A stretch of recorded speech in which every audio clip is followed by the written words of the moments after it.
Nerds About Books, Ben, Nate, we're here talking about, I'm sure no one has followed us to this episode after we had a lot to say about the last episode of Caliban's War.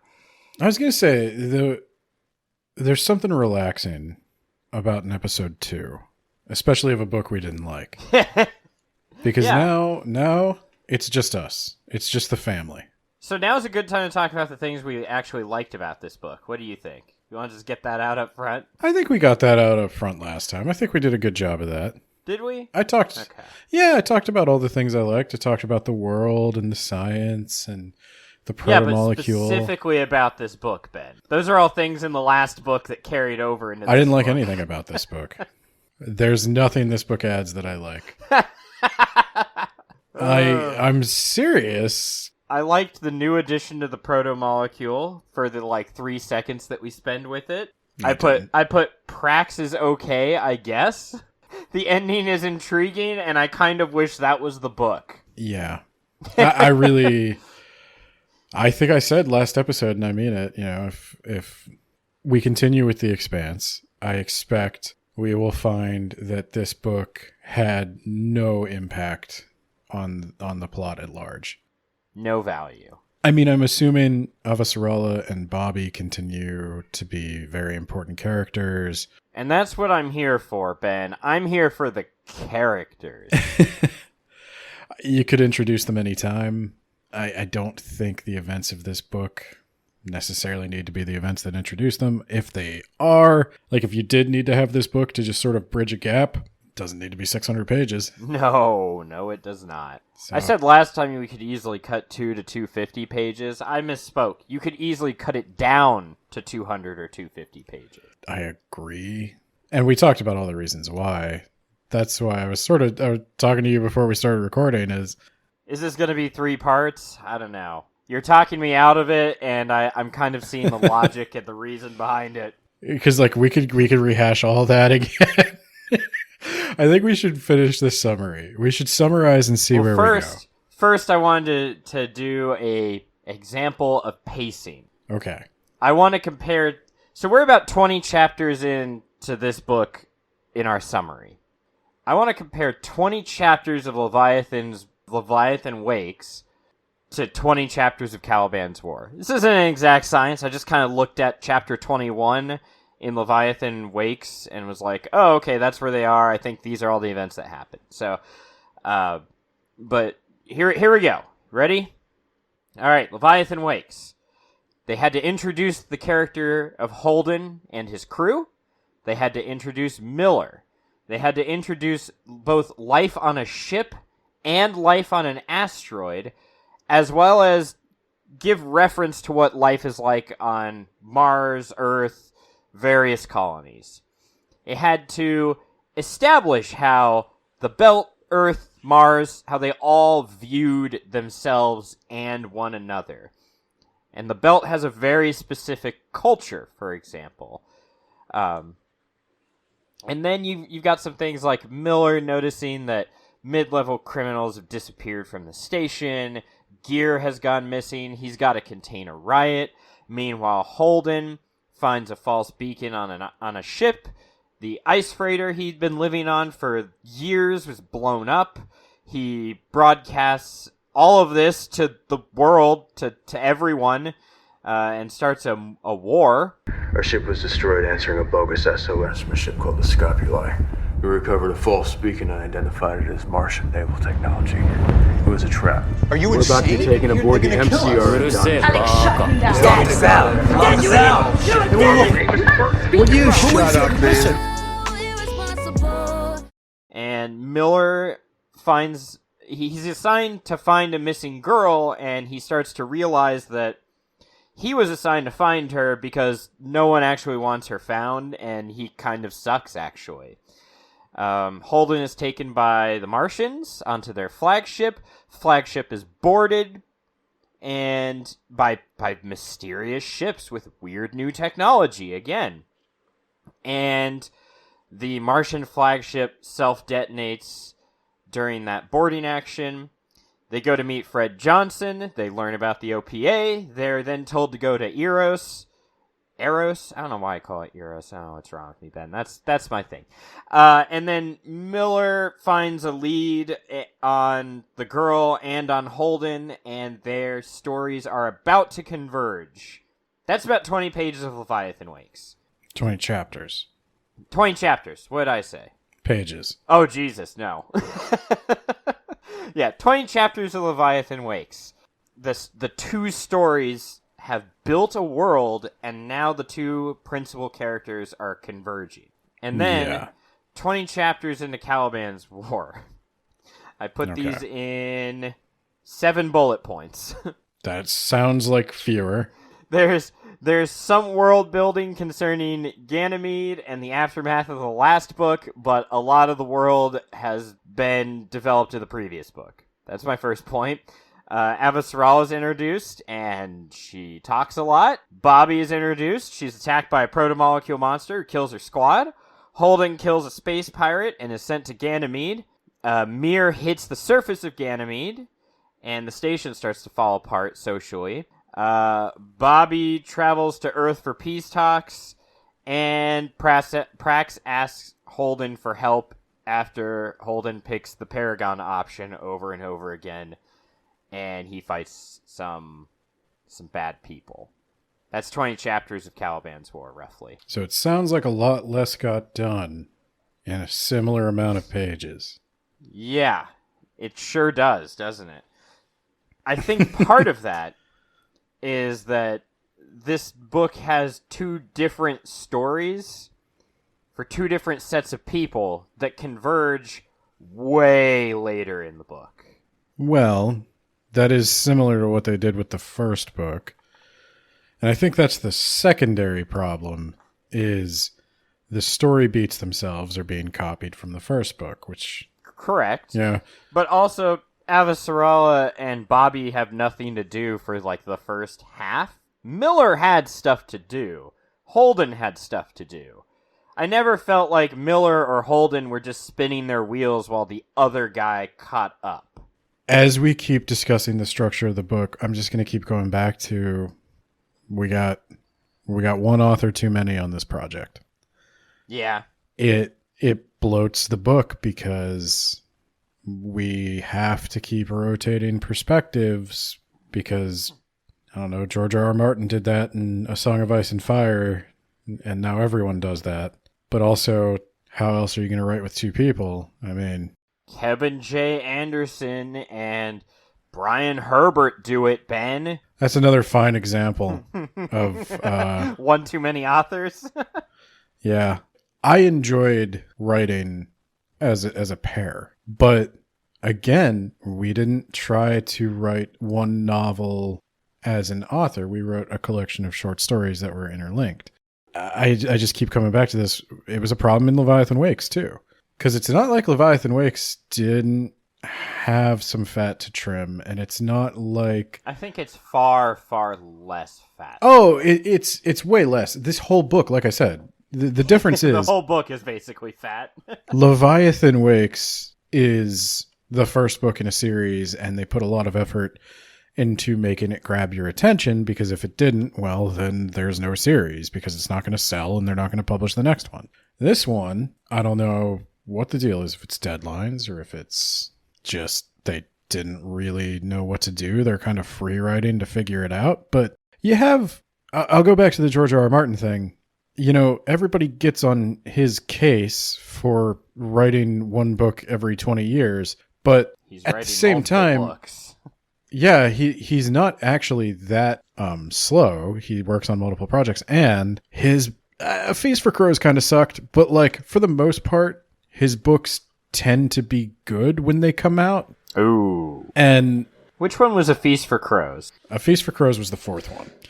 A Feast for Crows and, I mean, we're getting into George R. R. Martin now, but A Feast for Crows and A Dance with Dragons were split not by time, but by character perspective. The people on Westeros were A Feast for Crows, and the people on Essos were A Dance with Dragons for the most part. But the problem is, at that point in the story, everybody you care about is going to Essos. So, yeah, nobody gave a shit what Sansa was up to. I read it twice on second reading. I actually did give a shit what Sansa was up to, but yeah, you want to know when Dany's coming over with those dragons. My point with this is, yeah, you guys wrote a book. I don't know if you wanted to write one a year for 9 years, if that was the deal. I don't know when these came out, but it's just treading water. So like where we left off, Holden had just dragged Prax. The game session had ended, and so they captured everyone, and Amos, I said it on purpose that time, Amos, he got shot in the back of the head, Ben. He's dead. There's blood everywhere.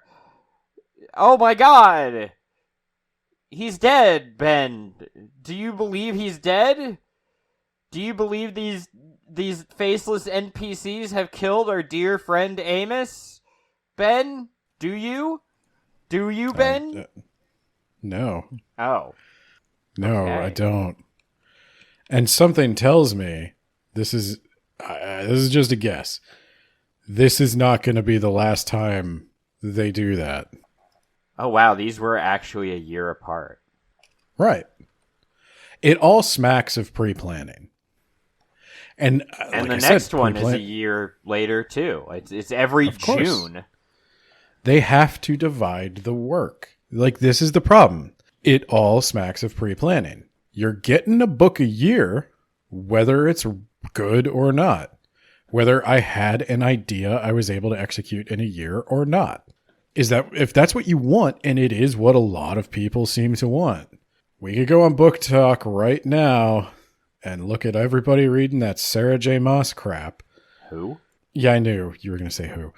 But trust me. Throne of Glass. A Court of... Hey! I was actually thinking about, like, if we should read this on the podcast or not. And then I read the description and was like, no, I'm not going to have good things to say about this, I bet. Like... Like, it doesn't seem like something I'd be interested in. But somebody on TikTok took a picture of themselves next to a stack of them going, oh, when you get to the twist, and then faking a reaction, and then got a million views. Good for them, So it's I guess. probably a good book. It's probably a really good book. Yeah. And they definitely read it. When you get to the twist, 7 books in. Hey, there's a twist in this book. At the very, Is there? very end, 606 pages later. Okay. Yeah. What a twist! So, okay. Oh, as we know, Where do you from want to pick back M. up? Night Shyamalan's career, twists are always a good, positive force that means you're a super smart writer. Where do you want to pick back up? All right, so they're captured, Ben, right? They're captured. Their arms are zip tied. Amos is definitely not dead. He's fully conscious, but he's talking funny because his nose is all bent and and Holden is like, "Hey, if you want to interrogate us, we need to get off the station because a proto-molecule's loose. It's gonna kill everyone. It's impossible to destroy, I guess. Even though in the last book, it seemed pretty susceptible to fire, but." You know, it's, we gotta get off, but they're just ignoring him. And then, hey, Captain, there's a shooting war out there. Oh no, okay, here's our plan. We're gonna get the prisoners ready for launch. I am going to go and leave now, but I'm gonna leave you, like, 2 or 3 men to guard these prisoners real quick with these zip ties that are unbreakable and can never be busted at all. Okay, bye! And they break out immediately as if they were not even in zip ties. They subdue all the guards, and Pinkwater, they get off the station, and Alex runs a blockade, and they all meet up at that secret landing pad after a lot of walking through tunnels that have been bombed from the surface. I can speed read a bit when I want to. I don't usually like doing that, because it's not comfortable or fun for me, but like I can read pretty quick when I want to. And I probably went from reading, I don't know, maybe like 30, 40 pages an hour at that part to reading like 100 pages an hour. Oh, really? Yeah, I was because the opposite. I slowed down because I kept putting the book down and just doing something else. No, I was like, as soon as he's like, there's got to be another way off this ship or off this planet, moon, whatever. We just have to walk back through the exact place we just came out of. We have to pull a Halo Combat Evolve. We have to play the same level in reverse now. Yeah. Yay. Only this time there's flood all through it. Yeah. Hey, I highlighted a thing too. The captain gives an order to someone, and for some reason the sergeant then says, "What's going on, sir?" And the captain has to say, "What's going on is I'm giving you an order." Just don't write military people like that. Like, I've not been in the military, but I know that's not a thing they routinely do. You don't question orders, you do it. Because if you don't do it, you or your squad might fucking die. The thing that got me speed reading was, if I don't just hurry up and read through this, then I'm not going to do it. I hurried up and read through it, and I could do that because nothing I need to think about is happening. That's when speed reading works. A close brush with death does wonderful things for my refractory period, says Holden after having sex with Naomi. Thank you. Thank you for that. I love this. That was one of my important highlights of this entire thing, Ben. That shows you how important it is. This goes back to what we were talking about last episode, where I don't like to have movies described to me. You know, if I can't watch them, I'm just not going to watch them. What you're doing going back through the hallways is you're just describing what a hallway looks like. You're describing what walking through a hallway is like. You're describing you like the ice, other people ice that might be in the hallway. Yeah, that ice that is not insulated, that for decorative / dangerous purposes is really cool, I guess. That's a really neat idea that you had. And then the one guy wrote about it and the other guy wrote about it and they each wrote about it again on the way back too. So that was wonderful. 10 out of 10 wall description. But nothing matters story-wise. I think I was telling you about this offline, is like I kind of have a view towards storytelling where if it wouldn't be fun to hear somebody tell this story around a campfire, then you're probably including stuff that doesn't need to be included. That's actually not a bad rule of thumb. Can you imagine? And then they turned around and they went back through the station again. Ooh. And they looked at the sheer ice wall again. And they went back through the lab again. And then, like, you would just fast forward that part. You would just be like, yeah, so they went back through, they crawled out through the lab. No, looking Ben, around because all the time they had to to make go sure there was up no... and out onto the plant or the moon's surface, and then they had to walk to the landing pad from the surface of the moon. Do you remember that, Ben? Do you remember that important part? That was the only interesting part, because that at least shows, I guess, they get a look at the battle that's going on in space, and that's the moment or the point of no return, I guess, for Ganymede, where you know that, like, oh, what's going on up there? This is all going to rain down on this moon, and there's no chance now. It's destroyed.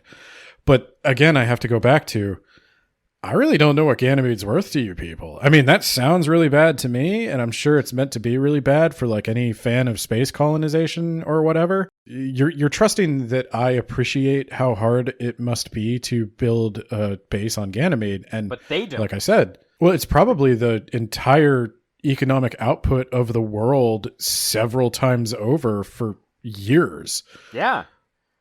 But everybody's acting like this is really, like, totally doable to replace. And who's going... I guess this is the thing. If nobody owns Ganymede, if Earth doesn't own Ganymede, Mars doesn't own Ganymede, and the Outer Planets Alliance doesn't own Ganymede, well, then who is going to rebuild Ganymede? Like, the people of Ganymede can't rebuild Ganymede with the resources that just got bombed. Yeah, who does own it? Everyone seemingly undecided. Does. By the end of the book, we still don't know. Prax is just unilaterally going to he's going to crowdfund Ganymede.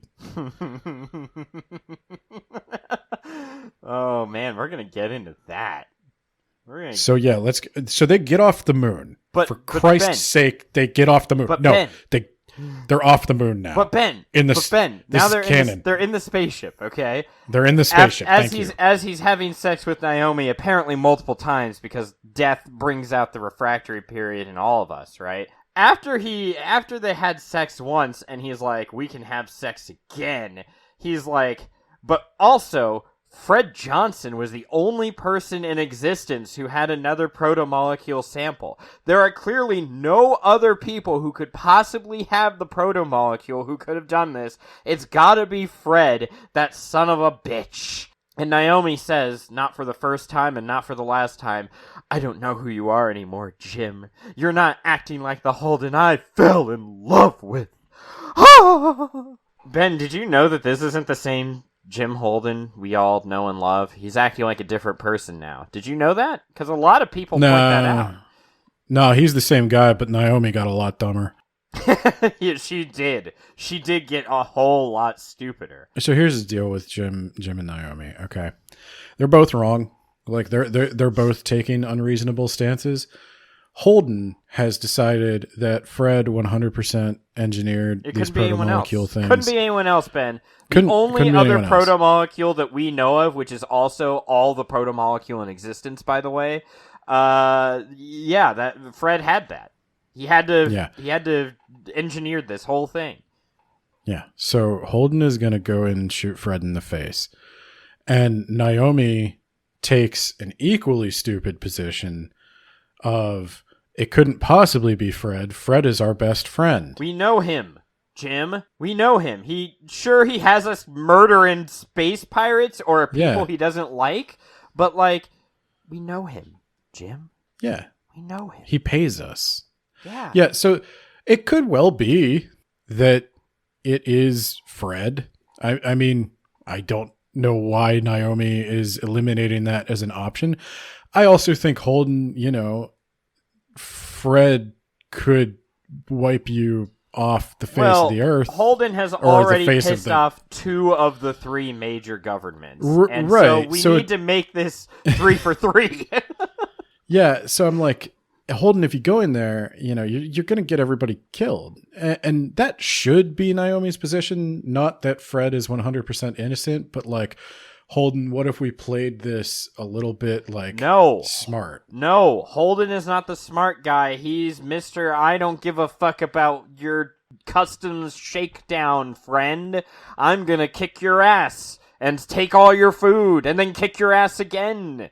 Pew, pew, pew, pew, pew. I modified a 6-shooter so that I can fire it in space, in the air, and like Yosemite Sam.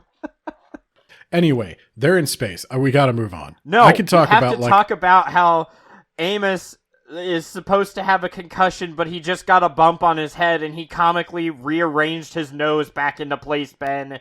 I have seen people like snap broken noses. How do you get them back into place if you don't just move it back into place? Yes. You know what I needed after he got shot in the back of the head? Some Three Stooges comedy. Oh! Fine. Oh, my neck! How's it feel now? All right. That's good. Again, but just tell me how serious I need to take things, Ben. Okay, I'm asking you a medical question. How do you fix a broken nose if you don't just move it back into place? Come on, let's get him. Oops.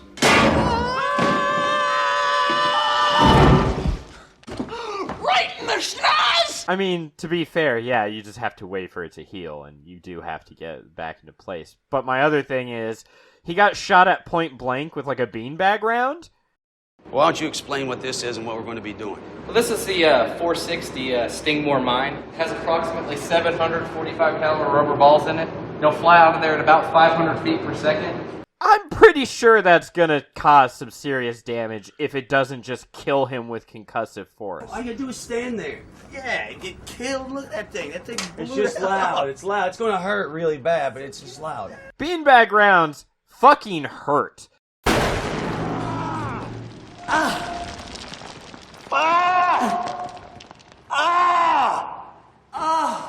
Well, it wasn't a beanbag round. It was a plastic bullet. That's not better, Ben. No, it's in many ways it sounds worse. Worse. Because, Yes. again, point blank, Yeah.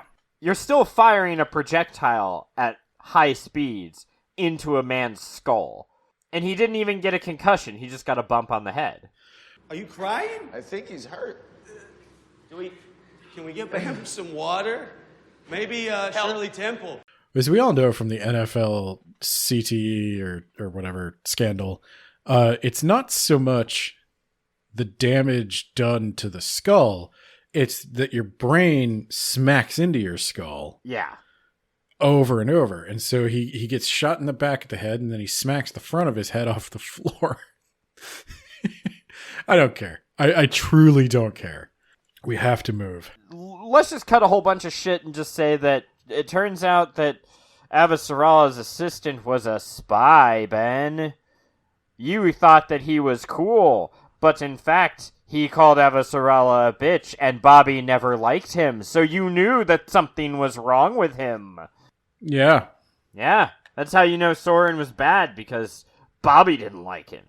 I didn't really care. But To be his honest, betrayal it stung, Ben. Did you feel the... did you feel the anguish or whatever on Avasarala's face or whatever when she found out he was a spy? Man, that was some good stuff. I'm sure Soren's going to be a major player going forward, and he's going to be in several books in the future, and this, multi-chapter long arc in the middle of this book was totally necessary and worth having.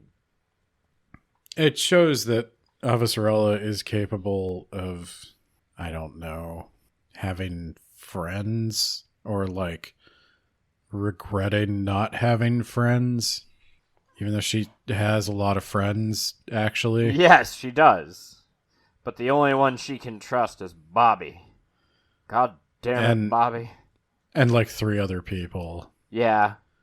And that one Navy guy. And her husband. Yeah. And her daughter and her grandkids. Yeah. Yeah. Yeah. She's actually pretty well adjusted. Human. Certainly has the least PTSD of anyone here. Oh my god. Yeah. Whatever. Alright. So let's see. Where are we at? Prax is We're going back. and he's We're going back to the Rocinante, and we're talking about how they're still not there yet. Yeah, yeah. I'm going through this chapter, going I don't see anything highlighted here. There was nothing highlighted in that entire chapter. What happened? Hey, did you know Bobby is not a traitor, Ben? She's not a traitor. I don't care. Oh. A traitor to what, Mars? I don't care. Oops, something went wrong. Your book crashed. Mars and Earth are the 2 entities of the 3 we've spent absolutely no time with. And I don't care. I don't care about them. They seem like jokes.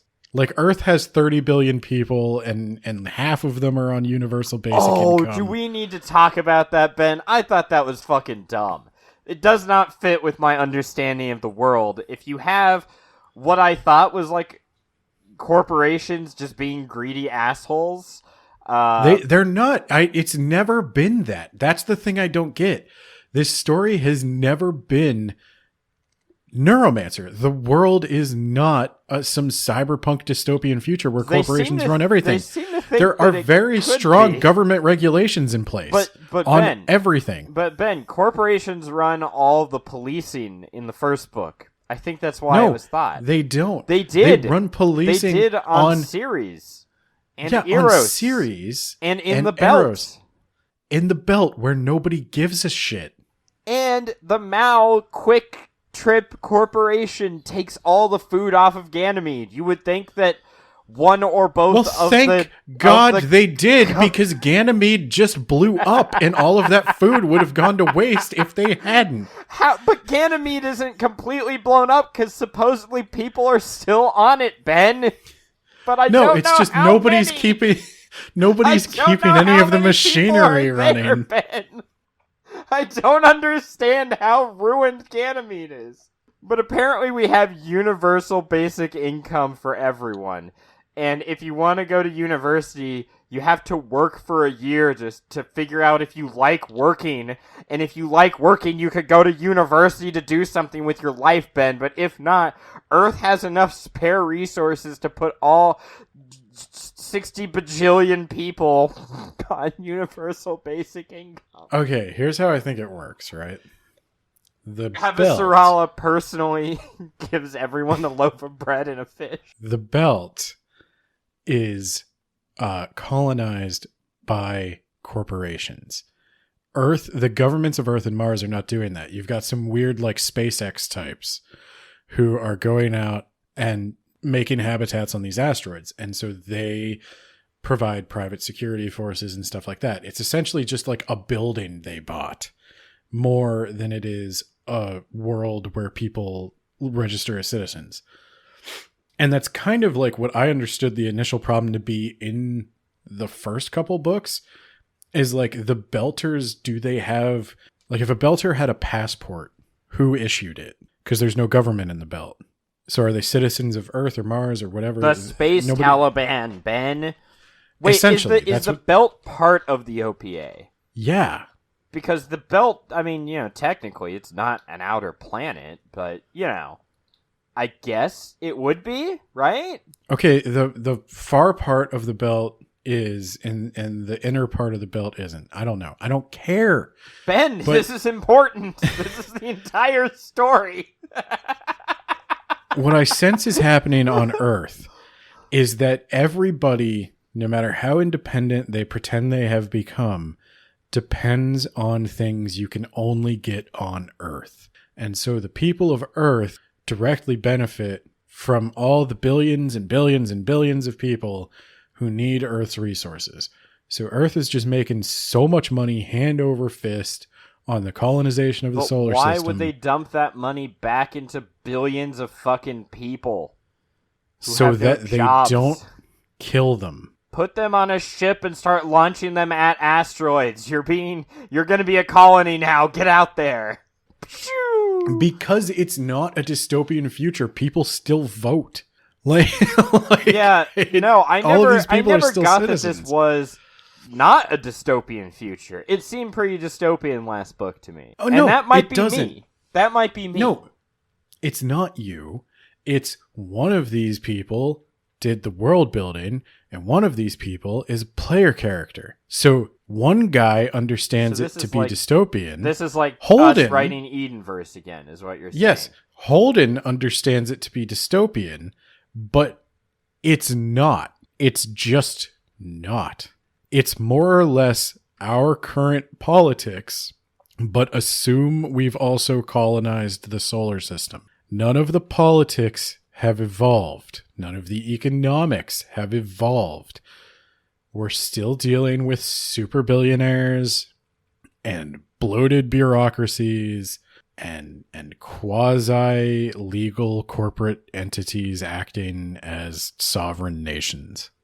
That's what you're being asked to believe. We will go into it no further. I don't understand even the very basic position. I have no idea what Avasarala's job even is. Her job is to be the undersecretary's undersecretary. Or whatever. I don't know what that means. Okay, so here's what it is, Ben. So right now we've got Joe Biden, right? Joe Biden has a Secretary of State, right? That Secretary of State's second in command is Avasarala, I guess? And does everybody know that's where the real power is? Yes. Like that person can call Joe Biden a bobblehead to his face. Nah, he wouldn't call him a bobblehead. He'd call him an old fuck. Or Captain Dementia or something. Something that really cuts home. And Joe Biden has to hastily write that on his hand so that he remembers that happened. So this was the thing with, again, and I know it's just you and me talking right now. No one's listening to this. But it makes me think of how would I have written this? And unfortunately, I don't know what the fuck I'm doing, and I probably would have written a character who's very similar to Avasarala. And that makes me go, it just feels unreal to me. Because I didn't do any of the research on what a politician in this position would actually do. But apparently she calls around to all the favors and she does stuff, Ben. She's third in power or something. But also she's routinely getting dunked on. And I don't care. I don't think her story is very important. I don't hate the character other than the fact that whoever wrote her is trying way too hard with the cursing. Like, haha, I get it. It's funny. It's so funny. It's so disarming. But other than that, I don't dislike the character.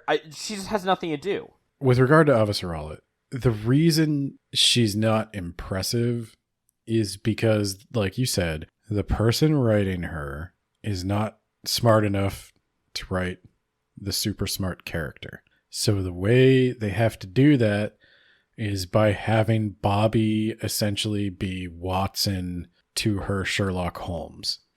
But the problem is you don't write things from the perspective of Sherlock Holmes. There are like 1 or 2 stories in all of Conan Doyle's stuff from the perspective of Sherlock Holmes for this reason. If you're inside Sherlock Holmes' head, then everything seems obvious and unimpressive. Or Sherlock seems mundane. One yeah. of the two. So when Avasarala says simple things like, I want to know when somebody prepared a press release, and I want to know what the first draft of it said so that we can determine if they made the language softer or harder, that's supposed to be like an, oh my God moment. And it's like, I guess this is nitpicking, but one of the advantages to Agatha Christie was that she made mistakes, I think, with, say, the Rube Goldberg machine, and then there were none. Right. But I didn't get 300 pages and 4 different perspectives on the Rube Goldberg machine. She got in, she got out, it was done. When you just keep writing and writing and writing from Avasarala's perspective, because you guys already decided how you were going to divide up the chapters, and there has to be an Avasarala perspective, and there has to be a Bobby perspective, and there has to be a Praxton Holden perspective, and we're all just going to keep analyzing these political decisions over and over and over and over and over again, then they start to seem unimpressive. They start to seem boring. Unless you're just reading to read. Like I said, this is a personal philosophy. I can't say it's objectively the way you should write. But if it wouldn't be interesting to tell somebody the story, for example, if on a podcast you find yourself trying to summarize this book and wandering off into weird tangents and wondering why things were written the way they were written and how could it be better? Like, that's what it's like reading the book. I just keep throwing, tell your story and get out. Does Avasarala reading a press release have anything to do with the story? No, most of what she does has nothing to do with the story. But you know what does have something to do with the story? Holden's ship. It's still en route to the OPA asteroid. It is en route Tycho for what or feels something. like forever. So you might have forgotten what happened. It sounds like you forgot what happened. So there's a little knocking on the cargo bay. Yeah, no, I remember this, Ben. Yeah. One of the monsters stowed away in their cargo bay. Oh my God. But it's just sitting there. It's just sitting there curled up. You know what we need to And do? this is weird. Let's go shoot it. You want to go shoot it? I want to go shoot it. I'm sure bullets work very well on it. I'm gonna rush through this because there's something I want to talk about and there's a lot I don't want to talk about. Okay. So essentially, they do get it out of their ship. They decide they're going to shoot it. Holden gets his leg crushed. I enjoyed that part. Amos and Holden do a bunch of stupid shit. Prax and finds a way to lure it out with a radioactive isotope, and eventually they shoot it out the airlock into the exhaust, and it burns up and atomizes, and then some other stupid shit happens, and they have to save the day, and And I can't even remember what happens right after this. There's damage to the ship, and they had to get Holden out of there. I'll tell you. Cool. Hey, Holden had spent days in scout ships so small you could literally not bend over to scratch your feet. Why wouldn't you just automate that ship? Anyway, that's beside the point. You go ahead, Ben. You start talking. Thank you. Thank you. Or I could just edit myself in later. So there's a couple of interesting things that happen. We find out A, one of the monsters is stowed away in their cargo hold. B, the monster seems to be attracted to radioactivity. C, the monster is equipped with some kind of big-ass grenade. I thought it was like an incendiary grenade, but yeah. Well, yeah. Big-ass bomb. Oh, that's what happens! It explodes! Okay, yeah, keep going. Thank you.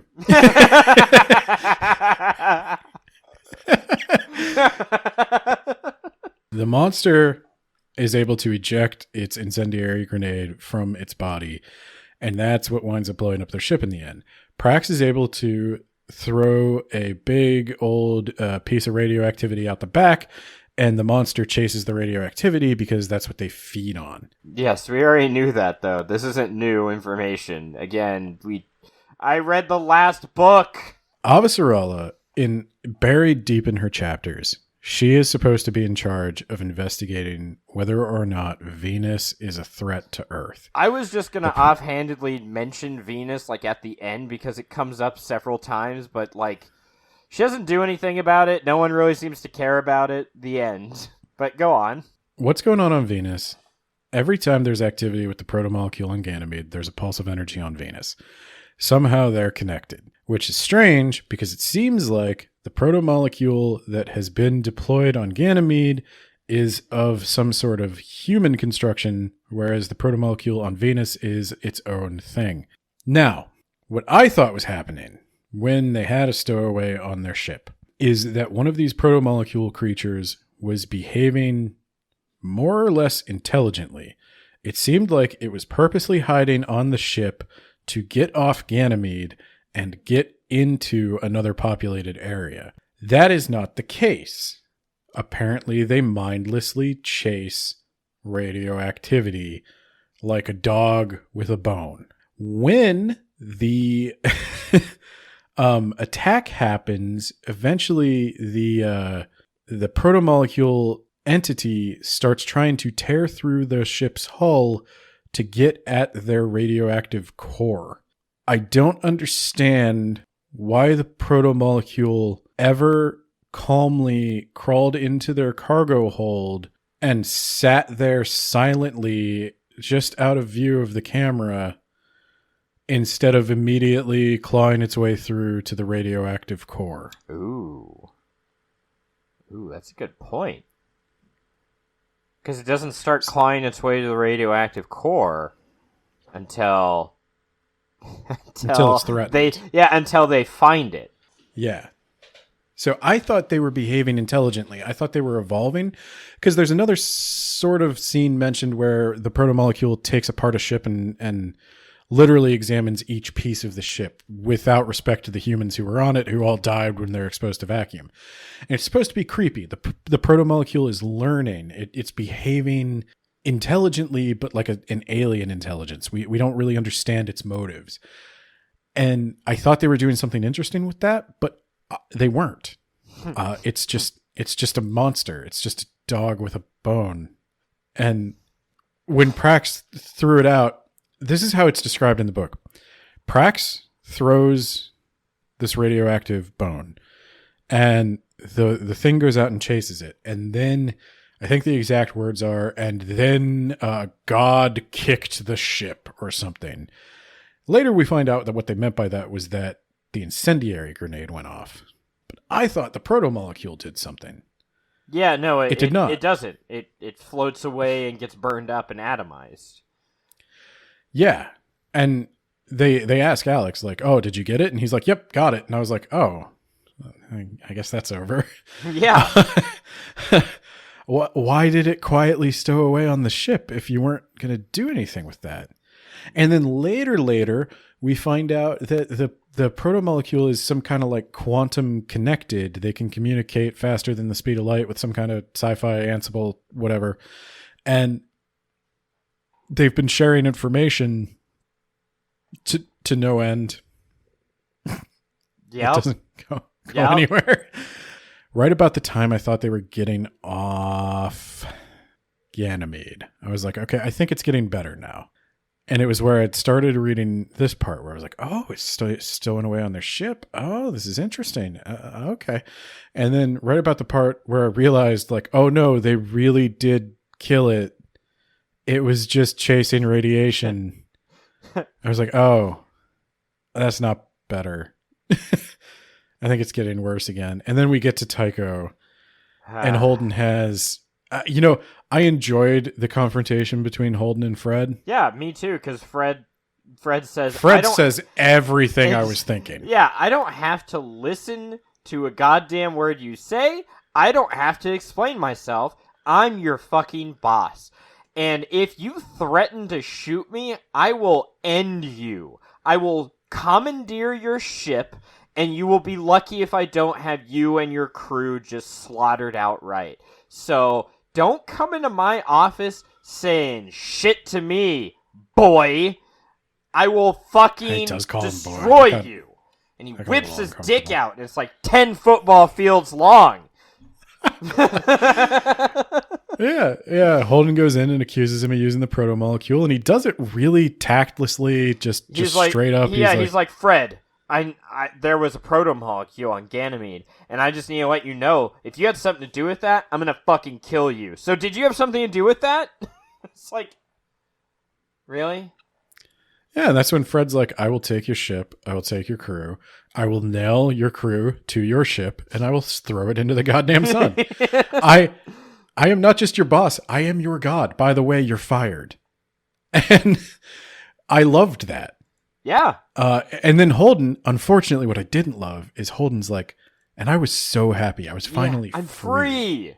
I'm free. Now I can go back to being me again.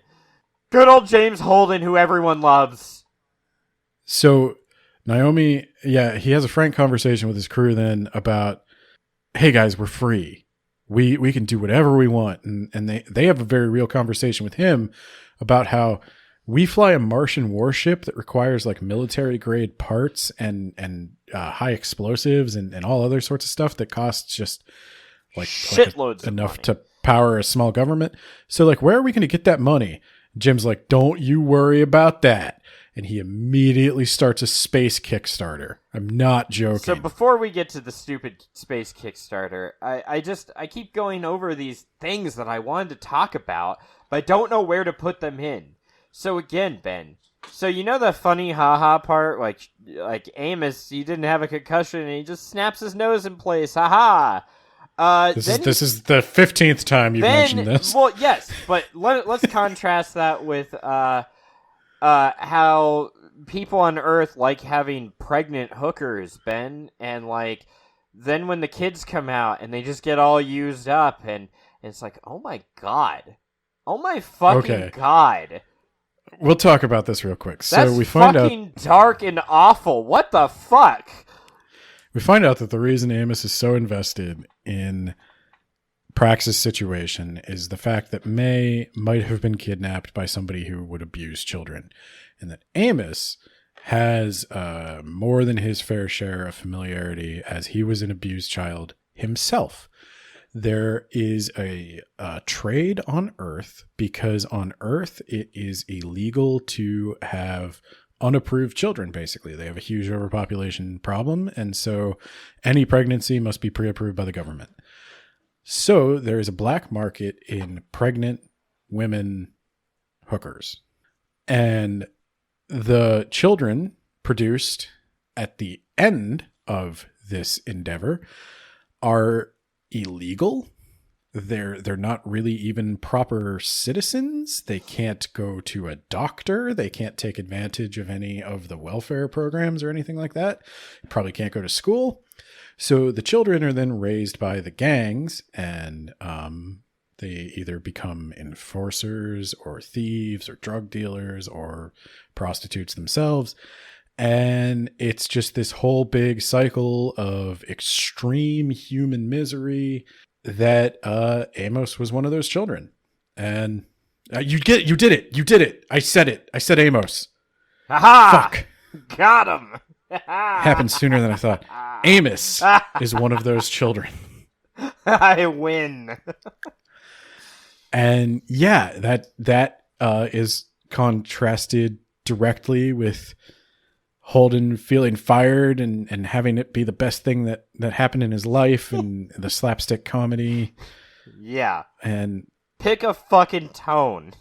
I get you can have humor as levity, but it's like maybe leave out the weird pregnant hookering that you call the squeeze. You know how you squeeze out puppies? Thank you for that imagery and that lingo. Very I forgot appreciated. about that. Fucking I forgot hell. about the squeeze. God. Yeah. Everything with May is weird. Like, we have to face the weird reality that May is being taken for something not great. And that, yeah, I don't know. Mal from Firefly never dealt with that one. There's probably a good reason for that.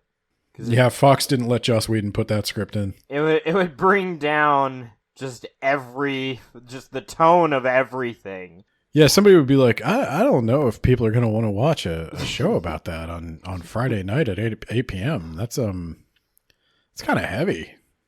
Well, that's why someone on Fox would be like, oh, let's just change the time slot. Let's do it 2 a.m. on Saturday. What if I told you in the background I will have a very large woman? Perfect. Not like obscenely large, but like large for a woman. Yeah. That'll probably distract people. 6'5". So I love that Bobby doesn't want to play the game, Ben. Avasarala sits down with Jules Pierre Mao, who, by the way, if you haven't figured it out already, he's already shown up several times in the book. It's his corporation that's making the monsters. It's him. Mystery solved. Ta-da! Anyway, he has dinner with Avasarala. They're going to trap Avasarala on a ship and just take her out of the game for a while so she can't influence anything. And Bobby starts yelling at him because I don't play this game. People are going to die because of you. Okay, bye. I agree with everything you said. Yeah. I will tell you, I speed read again through all of Bobby taking over Mao's pleasure yacht. Oh, I have a thing here that Holden is thinking about how he's just going to be another Detective Miller dispensing frontier justice from the barrel of his gun. Already are, buddy. How he's going to kill Fred. That's all you've been doing for Fred Johnson. That's exactly what you did for Fred Johnson. Yeah, my comment just says, I'm so sick of this. And then there's another one that says, fuck everyone else, I want my girlfriend back. Because they broke up, but then they got back together after this whole Fred Johnson thing pans out. So again, they did that in the last book too. Yeah. And now Holden is going to have a vote from now on, right? We're all going to vote on important decisions that we make. And so, that's how we're going to do things from now on. I'm not just going to unilaterally make decisions, okay? All right. By the way, I started a Kickstarter for Prax. Put his daughter's face on everything. I sent out a message that says, "Hi, I'm Holden, hero of the universe, and I am once again asking you I'm for glad your donation." you said that. He puts on his Bernie Sanders hat, and he's trying to ask for money again. And he's like, "I really need you to finance my mission," which is we have no reason to believe is going to work. We're going to get one of the many, many children back. Just one. Maybe 5. So Fred Johnson, right? They basically view him as like the space Taliban. So they would view Holden as like space Al-Qaeda. Holden is like wanted man numero uno. He stole a bunch of nukes and gave it to the Taliban. And he stole a warship from Mars. Nobody likes him. And now he's putting out a crowdfunding thing. He's basically Osama. asking people, hey, here's a picture of this girl. No, he's not Osama. He's that girl who went over to like ISIS and then saw what ISIS was and then was like, I want to come back. Ben, okay. He's that intelligent, yes, but that's not how the public would view him. So he fucking crowdfunded. There's no way of getting around this. I know I went off on a tangent. You had just gotten into that, but I keep running across highlights, Ben, and I'm like, fuck. we had to cut a lot of bullshit to not talk about this stupid crap that the book keeps bringing up. But yeah, okay. Crowdfunding. James Holden, most wanted terrorist on the 2 largest planets ever, right? Yeah. And he just pissed off the OPA. So 2 governments have an arrest on sight order on him. 1 government doesn't like him. That's basically he's pissed off everyone. And he's putting out this message. He's like, hey, there's a little girl here who was kidnapped. You could totally trust me. Give me your money. I'll bring her back. Totally can trust me, James Holden. And it works. There are certain things I can accept and certain things I cannot accept. So, for example, a thing I can accept is that Holden will help out Avasarala and that will be enough to clear his charges on Earth. I don't think that's how that would work in reality, but I can accept it in a book. It's fun little story.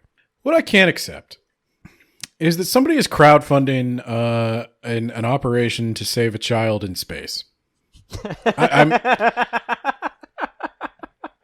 That broke my immersion. It sounds so stupid when you say it out loud. Holden literally, he makes a video. He makes a Kickstarter video. It's literally Kickstarter. He literally starts a Kickstarter to fund the rescue operation to save the girl. Keep in mind, this was just, and I mean pages ago, juxtaposed with the whole pregnant prostitute debacle. Yeah. And he's kickstarting this and he's raising funds. And I'm going to tell you, everything about this Kickstarter was just like insane to me. So I'm going to skip around the story a little bit. They get enough money to fund May's college fund. they raise a ton of money. May becomes the face of the Ganymede situation. And they see this as an unmitigated good thing. That Prax's situation, May's face, this has become a symbol of the Ganymede relief effort or something. And that James Holden is in on it. And like, just nobody's going to be mad about this. Nobody is going to have one bad thing to say about this. How could they? We're saving a child. Maybe. She's probably already dead. But we're going to take your money anyway. And we're going to take a lot of it. So they blow their Kickstarter goals out of the water. People just start giving the money hand over fist. Millions, billions of dollars. I don't know. They've got so much money. They're able to completely fund the operation. And then they're going to have like millions more left over, to the point where Prax is like, I think we should give this back. And Holden's like, nah, fuck it. Keep it. And I'm like, what? Like, first off, lawful good James Holden just wants to keep everyone's money after he accomplished the goal that he was going to use that money for? Here's the problem, though. Lawful good James Holden still thinks that's a lawful good thing to do, because lawful good James Holden is actually stupid. Prax starts getting comments. We'll go through this in order. Prax starts getting all these messages of support, like, oh, I lost a child. I can't even imagine what you're going through. Oh, my heart goes out to you, blah, blah, blah, blah, blah. Well, eventually one of the governments gets to Prax's ex-wife. Prax's ex-wife has not been like super involved in May's life. She sort of had the kid, realized she didn't want to be a parent, and took off. Somebody gets to her and convinces her to make a press statement that says that Prax was abusive, both physically and sexually, and that she has reason to believe that that physical and sexual abuse continued with May. Keep in mind, This is the same book where we just kickstarted our space operation. And now Prax is being accused of sexually abusing his daughter. And he didn't, but somebody is extorting her or something. Or maybe they just paid her. Probably just paid her. Unclear. Yeah, unclear. But then, and only then, Prax starts getting negative comments. That's the first time he ever had a single person question his motives, authenticity. That's because James Holden was there. That's because the person writing this book can't think of one reason why this might be a very irresponsible and morally gray thing to do. I can think of a lot of problems with it. Like, number one, you fly a Martian warship. No one has authorized you to have this kind of weaponry. You are not the police. You are going to a location as an aggressor to get back a child you have very little reason to believe is there. Like, you're just not the authorities. So you can make fun of Pinkwater all you want. Holden is the Blackwater of this universe. Like, he's going in there with guns to take back a kid. He's not authorized to do that. He's a vigilante. He's a mercenary.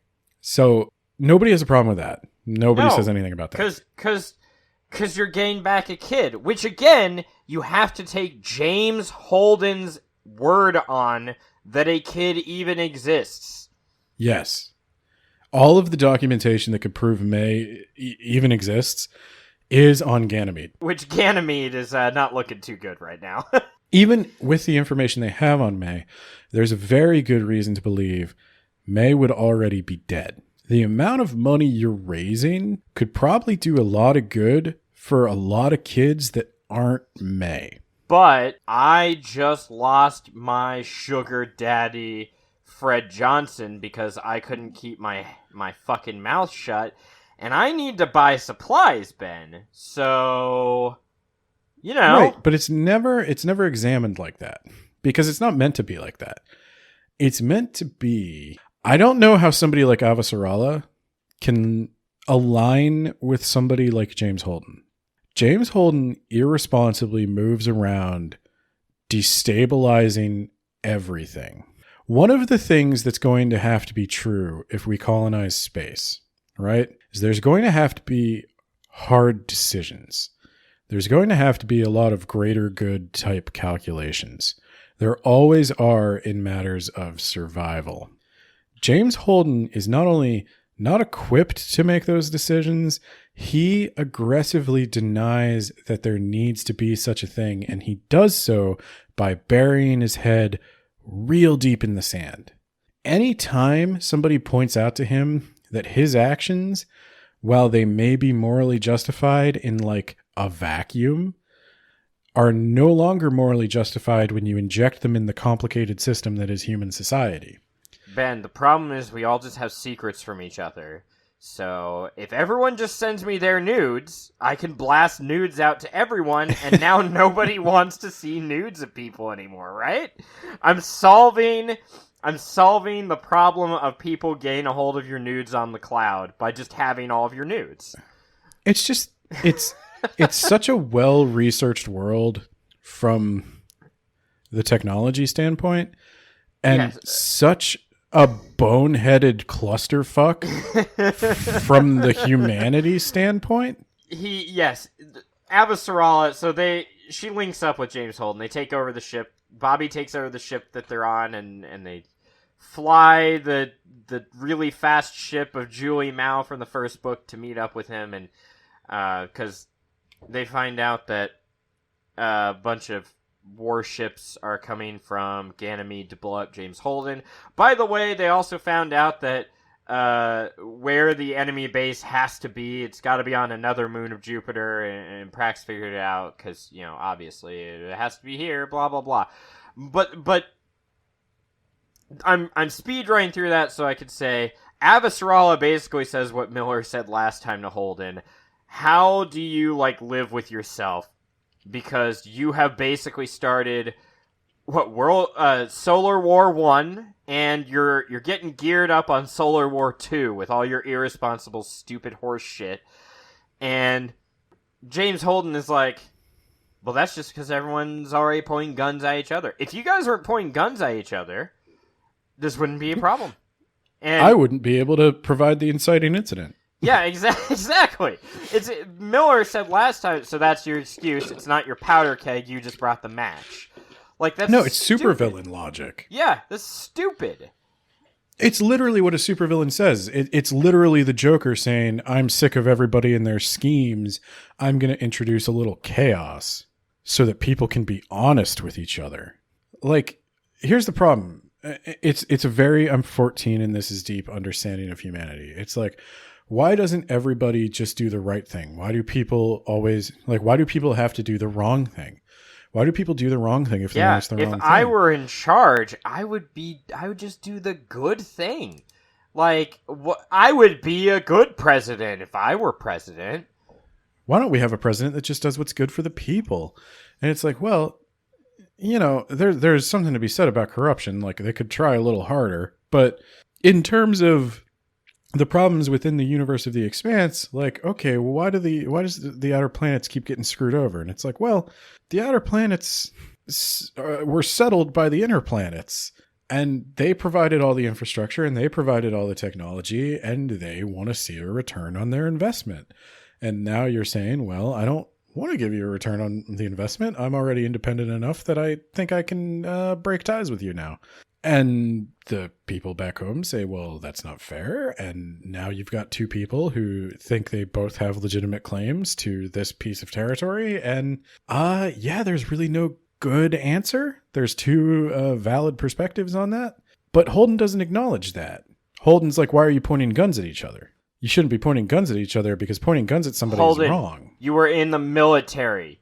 You were a first fucking lieutenant. I guess you said junior grade lieutenant, but that's equivalent to a first lieutenant, okay? You were a fucking commissioned officer. How do you not get it? How do you not understand? Yeah. And it's not that simple. It is. I think that's the whole thing. Is it's not simple, but Holden makes it simple, and we're supposed to like that about him. But he doesn't make it simple. He just leaves it for somebody else to clean up. How many people died as a result of his inciting incident? Tons and tons. Shitloads. And I don't think the book is ever going to examine it from that direction, because I don't. Well, every time it has tried, Holden just brushes it off. Miller said last book, you accused the Martians of attacking the Belters, and that didn't happen. Then you accused Earth of attacking Mars, that didn't happen. How much you want to bet that this next thing you're about to broadcast didn't fucking happen? That this is all being orchestrated to get people to turn a blind eye to what's going on at Eros, you fucking dumb idiot. And Holden gave some sort of limp dick pansy ass excuse that didn't make a whole lot of sense. And it's like, Holden, buddy, maybe you don't be in charge anymore. Maybe Miller should have shot Holden.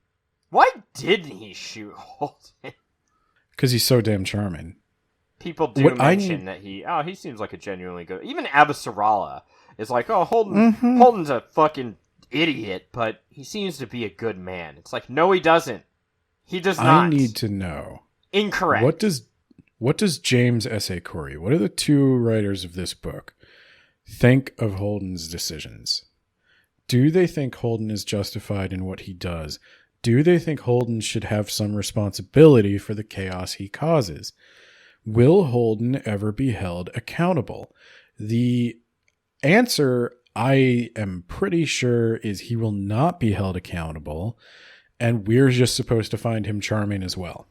My guess is that the ends will justify the means, and things will actually be better because of what Holden did, even though there's no way he could have predicted that was the outcome, and a ton of people had to die along the way.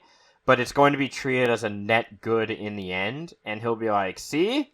I think my problem is it's being treated that way, but it's also not being described that way. Millions of people keep dying.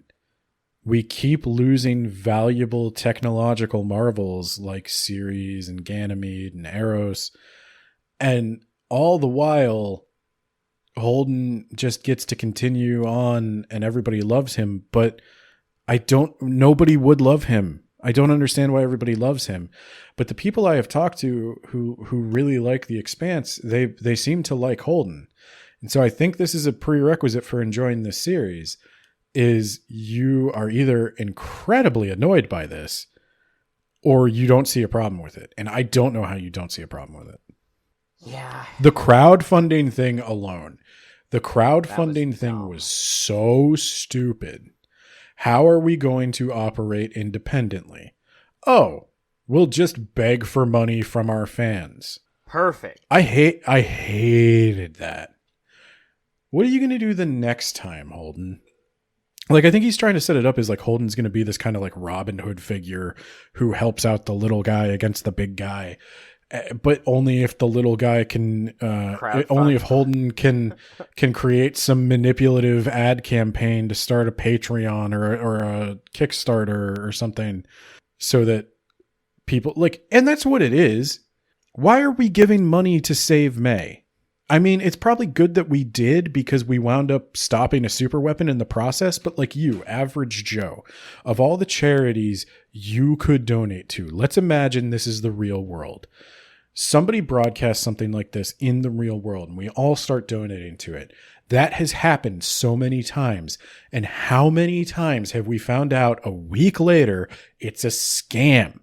The people running it have no clue what the fuck they're doing. And you were better off giving to this charity that always existed or this charity that everybody knows about.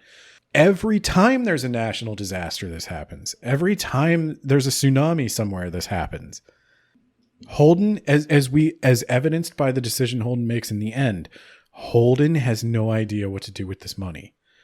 Ganymede is dying. There are children starving to death on Ganymede.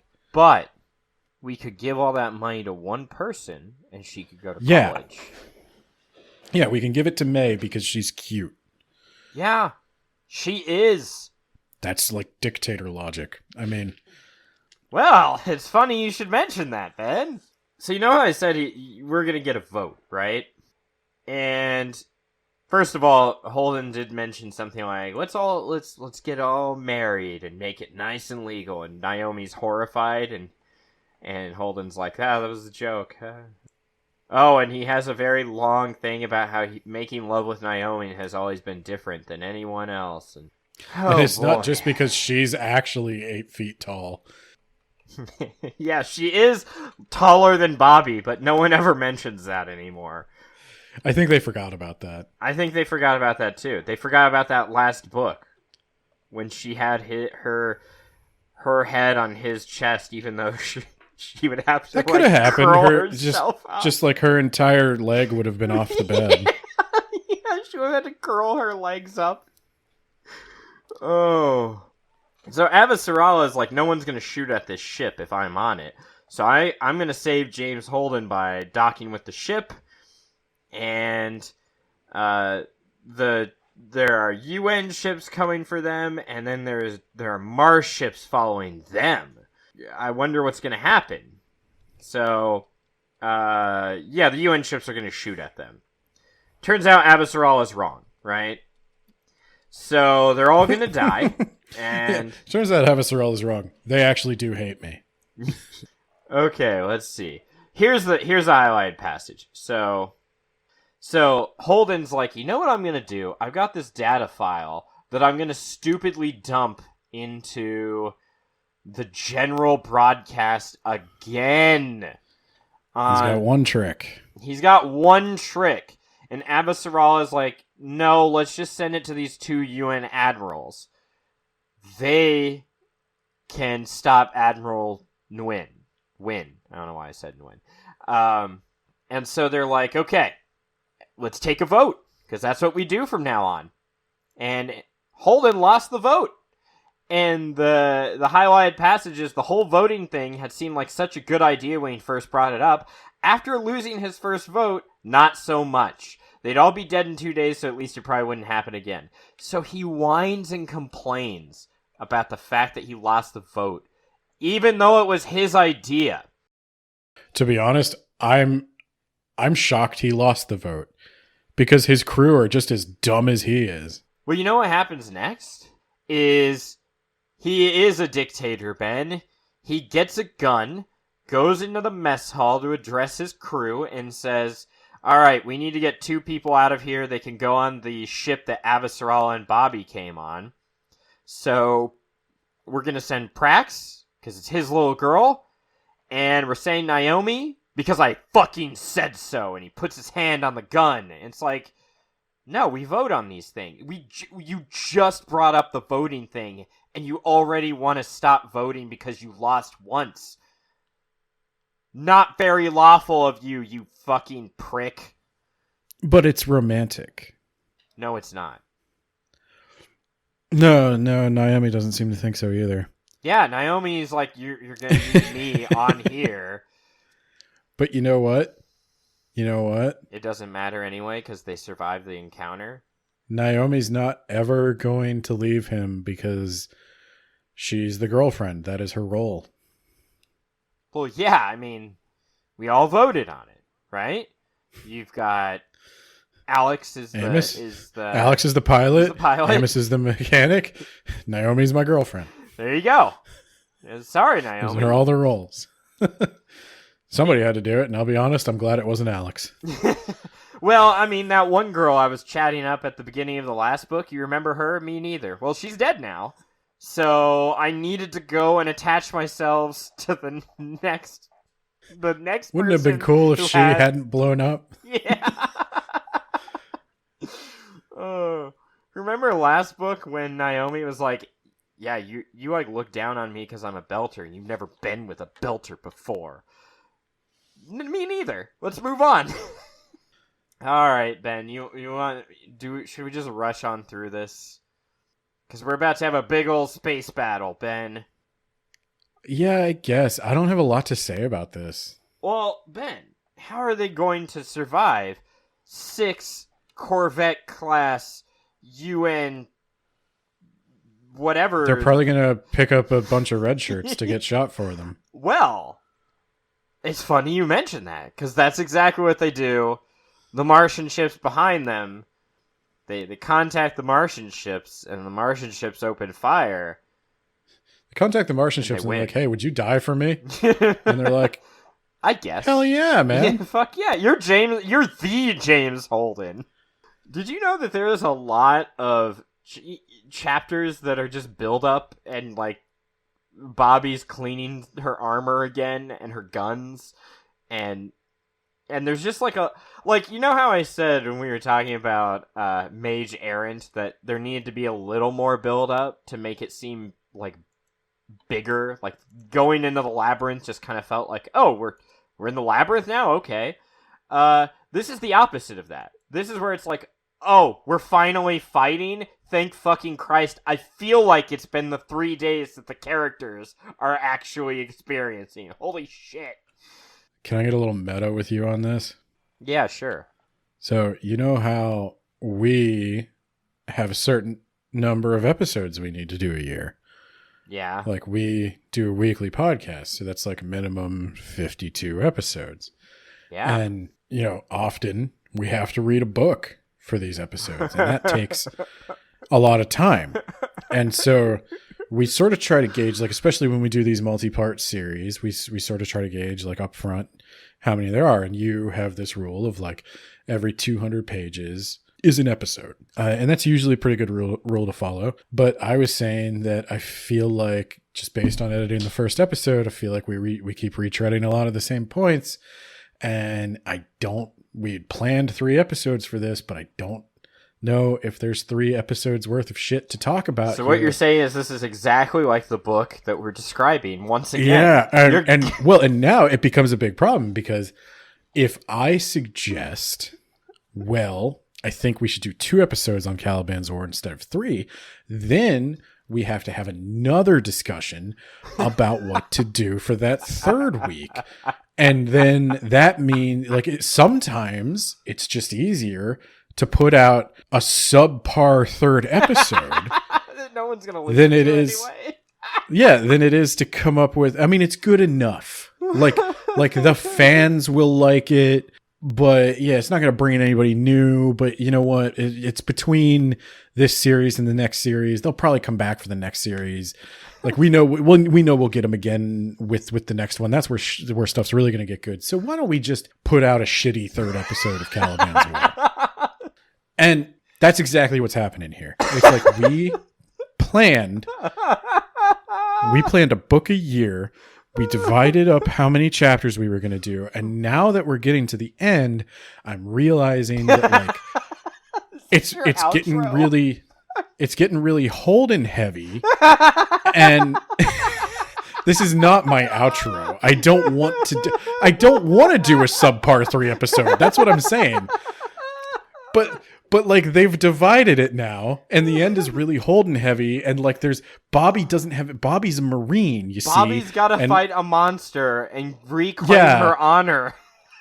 But Bobby can't do that while she's on the spaceship. She's gotta clean her weapons, dude. So she just has to clean her armor. So and Holden brings her a gun for her armor suit and also incendiary rounds. And we have to see that happen. We can't just have Holden be like, hey, that's a box. I'm going to give it to Bobby. And then Bobby comes down with her new gun on the planet and she's ready to shoot. We have to see Holden give Bobby the gun. Obviously, it's about the characters, Ben. And Holden, when he talks to her, he has to be struggling not to look at her boobums. Yeah, because she's a hot because Polynesian she's so hot, mommy. Large, and Polynesian. Yeah. Yes, this is not a joke. What's up? Hot, large, and Polynesian. That's one of these characters. That's the whole thing. It's just hot, large, and Polynesian. Male or female? Female, obviously. She's a muscle mommy. I was telling you about this. Okay. Muscle mommy. All right. Yeah. I got curious. Yeah, no problem. So yeah, no. Bobby's like, wait, incendiary rounds? And Holden's like, I've seen the monster up close too, and they had an incendiary bomb, and so I don't think they're resistant to fire. It's like, yeah, I know they're not. I read the last book, guys. Prax took forever to figure out, I think they're taking the children to make them into these monsters. And you took forever to figure out, oh, the monsters are weak to fire. We know this from the last book. We fucking figured out the mystery 350 pages ago. How is this news? Here's another nitpick. This annoyed me. Avasarala. Yeah. Here's Avasarala and the author trying to be really smart. Empire, bad idea. Because you get out there and you're like, wait, why do I have to listen to that person all the way back in London? I'm an American now. It's the opposite of what happened. It was London not listening to the colony, and so they're like, okay, you don't have my best interests at heart. I need to go my own way. Americans weren't just like, oh, look how far away we are from London. Boy, I'd sure love to fight the largest army in the world. Yeah! You know, it's so stupid. That's the opposite. Oh, God. Okay. A minor point.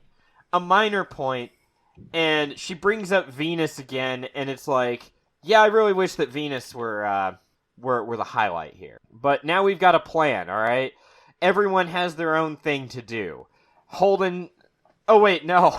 I forgot. So they all make it there, and there's a thing where Avasarala... gets her boss's boss to get rid of her boss, and then they're like, Admiral Wynn is a big piece of shit. He no longer has the authority. He needs to stand down or fuck him. And Admiral Wynn is like, you know what? I'm just gonna launch 240 war crimes at Mars now. We're gonna fire all of our monsters over at Mars. Definitely a war crime. Thank you, Admiral Wynn. Not sure what you were thinking. I don't think Admiral Wynn ordered that. So the because scientists one did? of them gets shot at Admiral Wynn. I figured that was just he fucked up. He ordered it, and they're like, "Oh, shit." No, I don't think he ordered it because they were having a back and forth on the comms where Admiral Wynn is like, "No, I'm in charge," and the other guy was like, "Uno reverse. No, I'm in charge." Well, I think that was the other admiral. Yeah, no, they just both kept doing that. And yeah, then that's how admirals behave. Nuh-uh. Nuh-uh. Mom said that I get to be in charge now, Admiral Wynn. And this is why we can't have universal basic income, because the admirals will just wind up behaving like children. I mean, if everybody knows they can just retire to universal basic income, what's to stop them from committing war crimes?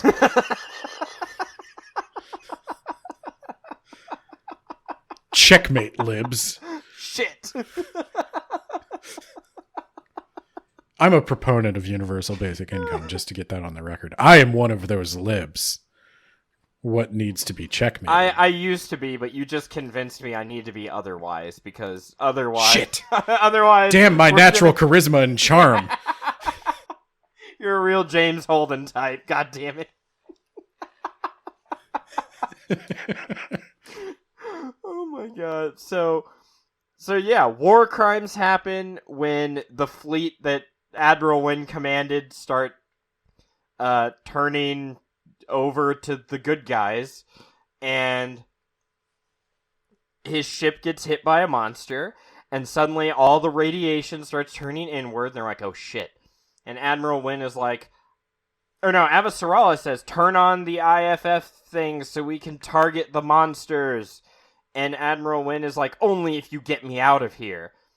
And she's like, no, we have to contain you. There's an outbreak of protomolecule on there. And he's like, then I have nothing more to say to you. And James Holden is like, God damn it, I gotta go over there. I gotta go. Only I have the ability to be dosed with high levels of radiation and not die. I'm going onto that ship. I'm turning on the IFF. This is probably a one-way ticket, but god damn it, I'm the big damn hero. Bobby, Amos, Prax, you go down to the surface and just do stuff. Get May? I guess that was the... To which Bobby, Amos, and Prax are like, okay. Yeah, later. Bye. Good luck, get fucked. So Holden goes over to Admiral Wynn's ship, and I thought you were joking, Ben, when you said every, as in every single, as in without fail, every single time James Holden goes into danger, he gets a red shirt with him. Because I knew it happened in the space fight, and I knew it happened on Ganymede. I did not think he was going to board Admiral Wynn's ship, and a guy was going to pop out immediately a guy in a red shirt pops out, and he's like, do you need me to die for you? He's like, well, now that you mention it. Yeah. You want to go first? This ship, this could have been, like, a good chunk of the book. Because there's a lot of potential here, right? It's about the protomolecule, and it's set up. It's a weird shift in tone because it's a element of horror, and most of the book is not horror. You know, okay. Here's what I kept expecting to happen. This seems like low-hanging fruit to me. You were wrong, and I don't know why they didn't. Because we've got 10% left of the book, and we got to speed through several other perspectives. But go on, Ben. What did you think would happen? You fool! What I thought was going to happen, they mentioned last book, right, that the protomolecule merged with Julie Mao's consciousness. Like it was using, I don't know if she's still alive in there or if it's just using her brain as like a template, but she and Miller went down onto Venus and they might have provided it with some human consciousness. Like it spoke in the last book. Yes. So now we know that the protomolecule and these things are some kind of like hive mind, like they communicate instantaneously across vast distances. I really thought one of these things was going to talk. Wow. It was going to say Holden or something. Wow, Ben. That would have been way more interesting, but no, you stupid idiot. They're instead zombies. But they're not the zombies of the last book. These are... advanced zombies. They have blue eyes. They're resistant to ice magic. They have blue eyes, and they can run at you. Unlike the last ones, who could not. The other ones could run, couldn't they? I'm pretty sure they just hobbled around and vomited everywhere. Yeah, the crew guy is like, oh yeah, to get to the command center, we just go through this elevator, and it's through the galley. And then Holden's like, wait a minute, why'd you say galley like that? He's like, well, I mean, when when that monster came on board and started ravaging my coworkers with its fucking superhuman strength, I started trying to ping where people were on the ship, and every time I pinged after a certain point, it just all said they were in the galley. It was like, oh, I have also watched Aliens by James Cameron. I also know this. At the beginning, they literally made fun of like the horror movie trope where nobody believes the girl who saw the one thing. But this time it's like, we're doing this horror movie trope and we're not subverting it because we like this one. Yeah. And there's no point. He sees the zombies, they shoot one, and then they run away really fast into an elevator. And that's it. That's all we'll see of them anymore in this book. Mm-hmm. Why did you bother? Okay, whatever. So Holden goes to Admiral Wynn. Now, last book, right? They being Holden, Miller, and Fred Johnson and his red shirts. Mm-hmm. They come across a war criminal, Mr. Dresden in that case. Harry Dresden, yep. Sure, yeah. And he's like trying to talk him through, like, hey, let me do my research. He reaches for his blasting rod and Miller blasts him away. Miller blows his head off of his face, or his face off of his head, or both. Abracadabra, bitch. And Holden was like, you son of a bitch, he needed to be taken on a trial. That was Holden.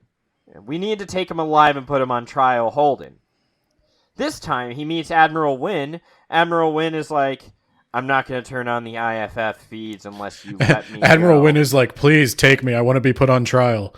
And Holden just shoots get him me in off the ship. fucking face. Holden just blasts him away.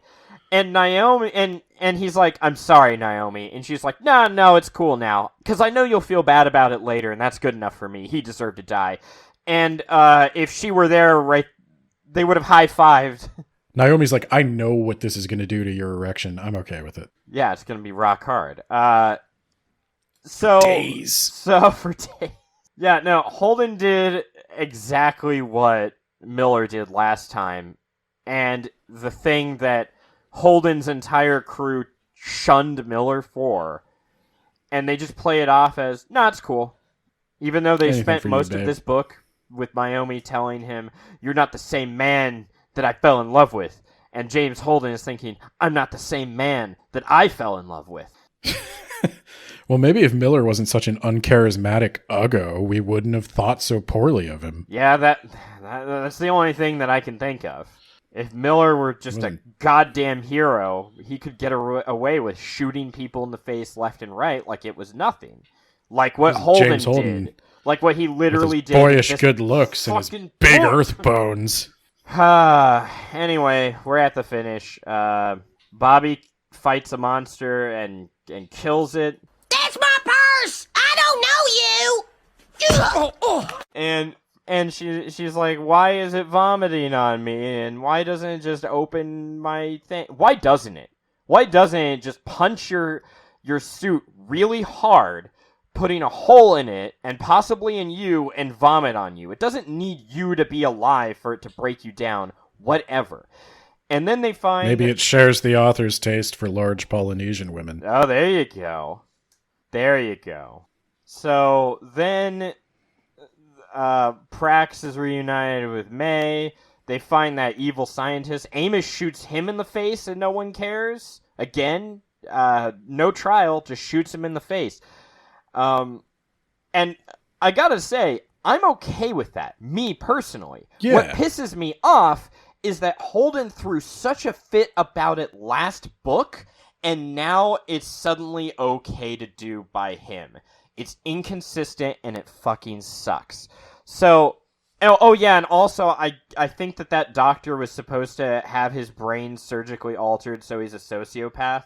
That was something they probably should have just ignored and gotten rid of after the first book, because it was fucking dumb. Anyway, they save the day, and then they glass the planet, and then Fred Johnson nukes all the monsters, and Holden gets to mock Mao to his face because Mao got taken in, and the day is saved. I did like that she said, Mao, you son of a bitch, now I am I had to take over my boss's job, and I'm on all these other, like, councils now. I have to chair all these other things. I've got so much shit work now because of you. I laughed at that. I thought that was actually good. I don't hate Avasarala. Again, it's just the forced cursing that's really dumb.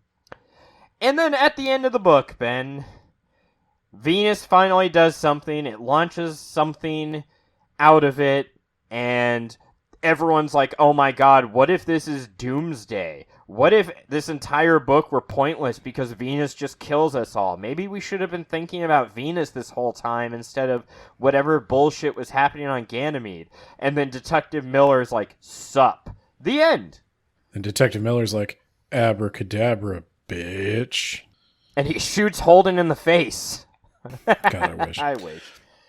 No, you remember how Holden was going to feel really bad about shooting that guy in the neck, though? He did that off screen, presumably. And then you remember how he goes to see Mao and brags about shooting that guy in the neck? Oh, yeah. I forgot to say, that red shirt is important because they're like, we have to blow up this ship. Naomi, it's been an honor. I love you, but I have to hit this button and instantly destroy the ship, and it's gotta be me. And then the red shirt's like, wait, no, I have a tear in my hazmat suit. I'll do it. And Holden's like, okay, bye. He's already on the escape pod flying away. Oh, so that's the book, Ben. I guess the big conclusion here is... maybe you should. Are we reading the third? I think I might. And then, but if like... you do, I will. Okay, I'm thinking that I'll give it one more chance, but, like, the third book has to blow me away for me to get back on board. You know, the sad thing is, the third book could bring me back on board by just not focusing on Holden and the crew of that ship. Bad news, Ben, I'm pretty sure. I know they're the thing that everybody's supposed to like. I'm almost thinking what I would like to do. So what I'd like to do is I'd like to read the third, see where this is going, and then maybe I will watch one season of the show, and I will see if I can understand the love for this series. Ben, of the characters mentioned on the wiki for the next book, how many of them besides James Holden do you think are coming back? Avasarala, Bobby, the crew. Well, I'm talking about perspective. So the crew would be part of James Holden's story. Do you think Bobby, Avasarala, or Prax are coming back? Avasarala, maybe. You are incorrect. Literally, Holden is the only recurring character according to the wiki. Oh, that sucks. Yeah, it does. I cannot understand why these authors chose to bank everything on Holden. Oh, I do not get this choice at all. I was pleasantly surprised when I saw the fourth book. I was like, oh, cool. Holden's not the first one. Second one. Havelock is back. Oh, no, there's Holden. Yeah, but it would Even be then, weird if it were like a magic space wizard, right? Yeah. It doesn't fit with the type of sci-fi that they're going for. Yeah. The world is just too gritty and weird for somebody like Holden to exist in it. I'm sorry. I can't emphasize enough. I have encountered people who love Holden, who love the Expanse, who love all this. I think it ruins it. I think it makes it less sci-fi and more cartoony, and I don't know why they wanted that. I guess they thought they needed something for, and maybe they're right, to their credit, because The Expanse is, like I said, one of the most successful hard science fiction books in a long time. And maybe it's because it follows this cast of dumbasses. Wildly inconsistent dumbasses. Maybe this is what they want, but it's not really necessarily what I want. Like, let me go back real quick because I get to make this comparison. Mass Effect. What I wanted was more of the first game, which is more story focused, but what I think the vast majority of people enjoyed about Mass Effect was the shooty bang bang of the second game and to an extent the third game. I took a look at a lot of reviews for The Expanse And because did I wanted you to try to also understand. Oh God! I wanted to understand what I was missing. I found a lot of people who have the same criticisms I have, and like with, I think, not to compare this to Armada because this is a much better book than Armada, but there were a lot of people that had the same criticisms I have. They just weren't as bothered by them. Totally get that. But then there were a lot of people who were like 5 out of 5, loved it. And I'm trying to figure out, okay, what do you get out of it that I don't get out of it? Did they read the book in 2 days and didn't think about all the filler looking back? Yes. So what I saw were 2 broad categories of positive review. There are exceptions, of course, but the first broad category is people mentioning the show. I think there were a lot of people who got into the show and then started reading the books to find out what happened. And I think they liked it based on that. And that's another reason I'm kind of interested in watching the show, is because I want to know if maybe I get somebody else's version of Holden other than the version of Holden I am imagining based on the text I'm reading is irrevocably damaged. I'm never going to like Holden. But I wonder if I saw another interpretation of Holden, could I change my mind about the story as a whole? But yeah, the second group of people reads upwards of 100 to 200 books a year. And I can only conclude if you're reading that many books, you're not spending that much time with them. You're either speed reading them or whatever. And I think you get around then that problem I have where I like stories that could just be told to you. And if you're reading very quickly, maybe you just breeze right through the 50-page descriptions of hallways and the, It's like 10 to 15 pages of the... with Dune. You don't remember the slower parts. You remember all the stuff that popped in your mind. And so, yeah, you're not going to remember the fact that they talked about James Holden. You're not the James Holden I fell in love with James Holden. You're the James Holden that is Miller. And also that ice wall.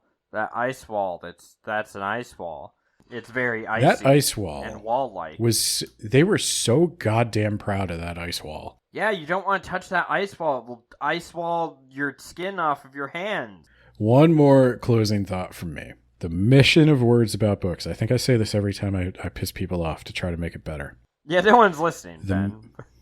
That's true.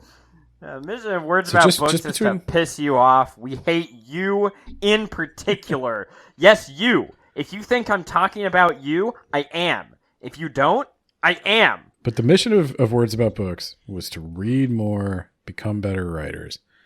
This book is... I might make a different category to add into your year-end stuff. What reminded you most of your own writing, but not in a good way? No. Oh. What you have incorporated lessons from the most into your own writing? So like this, if we were to ever do another group writing project again, which we might do someday, we're going to have to take a lot of the lessons we learned from this. Because it's like you said, it keeps reminding you of Edenverse. There is a way to write with another person that isn't this or Edenverse. And we can learn a lot from this. This is up there with the books that I would teach. If I were going to teach a writing class, I would teach this book. Probably not in the way they hope. Yeah. Fortunately, I never will teach, though. So I'll do it for $500,000. And this podcast doesn't count, by the way. If you learned anything from this podcast, forget it. If you learned anything from this podcast, send us money via Patreon. Yeah. That will be tuition, okay?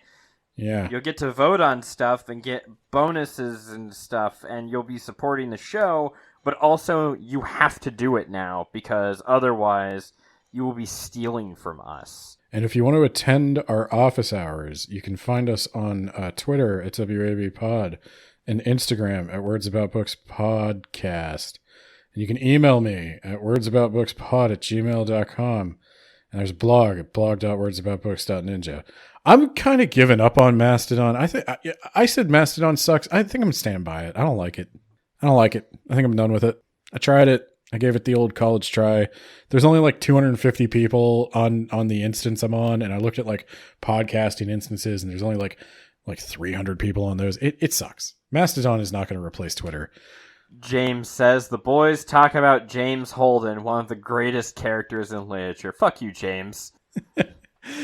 Yeah, James, that's your shout out now. Fuck you, James. That was a tweet from 7 minutes ago. Fuck you, James. Thank you for supporting the show. We really appreciate Fuck you and your it. delightful blog if you want the gravy. And you know what? While we're at it, Isekai Sensei Sama, shout out of the... Oh, shit. Why am I blanking now? I'm on this podcast. That time I got reincarnated in the same world. In the same world. Oh my god, thank you. As an anime podcaster. Oh, I'm not even as on an anime? that, No. man. It's that time I got reincarnated in the same world as an anime podcaster. Yeah. I did a blog post on that podcast reviewing a book about Japan as viewed through its like exports. It's very specific book. And that author found me. I've been blogging for like decades, and no one ever found me until like the last 5 years. And now I cannot write about a book without getting a message from the author.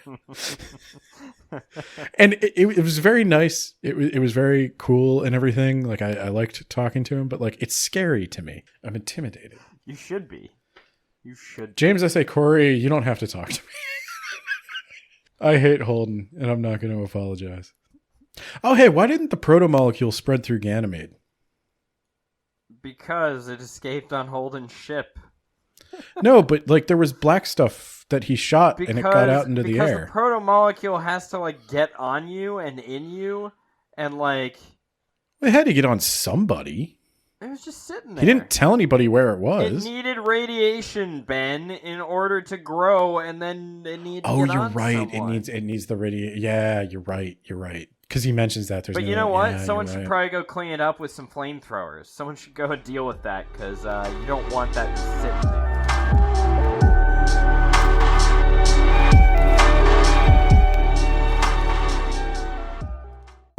I want to say the outro music was playing during some of that, so...